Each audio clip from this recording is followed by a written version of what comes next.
ओ तू ईश्वर का सर्वशक्तिवान शब्द, तू भय मत कर और न ही उदास हो, क्योंकि स्त्री हो या पुरुष, ऐसी किसी की भी पुकार पर हमने पापों की क्षमा का आश्वासन दिया है, जैसा कि परमप्रिय के सानिध्य या तेरी जो इच्छा है उसकी संपुष्टि में जाना जाता है।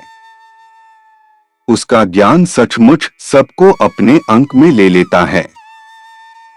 तुझे मेरे जीवन की सौगंध, तू अपनी ओर उन्मुख हो और डर मत। तू निश्चय ही इस स्वर्गिक सभा में बहुत ऊंचे आसन पर है।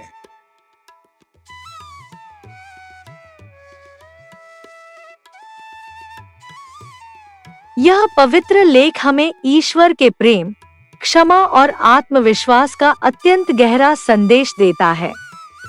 इसमें ईश्वर मानव आत्मा को संबोधित करते हुए कहते हैं कि भय मत कर और उदास मत हो। यह संदेश केवल किसी एक व्यक्ति के लिए नहीं, बल्कि प्रत्येक स्त्री और पुरुष के लिए है। बहाई शिक्षाओं के अनुसार ईश्वर की दृष्टि में सभी मनुष्य समान है। चाहे व्यक्ति ने जीवन में कितनी भी गलतियां क्यों न की हों, यदि वह सच्चे हृदय से ईश्वर की ओर उन्मुख होता है, तो उसके लिए क्षमा और कृपा के द्वार खुले रहते हैं।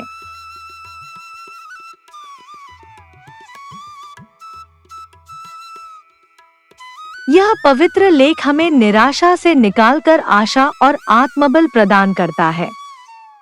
इस पवित्र लेख में विशेष रूप से यह भी बताया गया है कि स्त्री और पुरुष दोनों ईश्वर के निकट समान स्थान रखते हैं। बहाई धर्म की एक महत्वपूर्ण शिक्षा है, स्त्री और पुरुष मानवता के दो पंख हैं। जब दोनों समान रूप से विकसित होंगे तभी मानवता ऊंची उड़ान भर सकेगी। इसलिए यह पवित्र लेख महिलाओं के सम्मान, आत्मविश्वास और आध्यात्मिक गरिमा को भी प्रोत्साहित करता है। तू अपनी ओर उन्मुख हो और डर मत।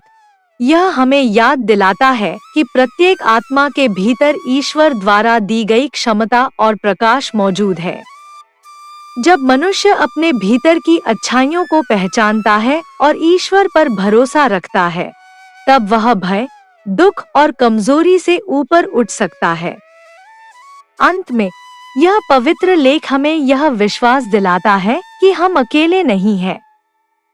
ईश्वर का प्रेम और ज्ञान हर आत्मा को अपने अंक में लिए हुए है और प्रत्येक व्यक्ति के लिए उसकी आध्यात्मिक सभा में एक ऊंचा स्थान निर्धारित है।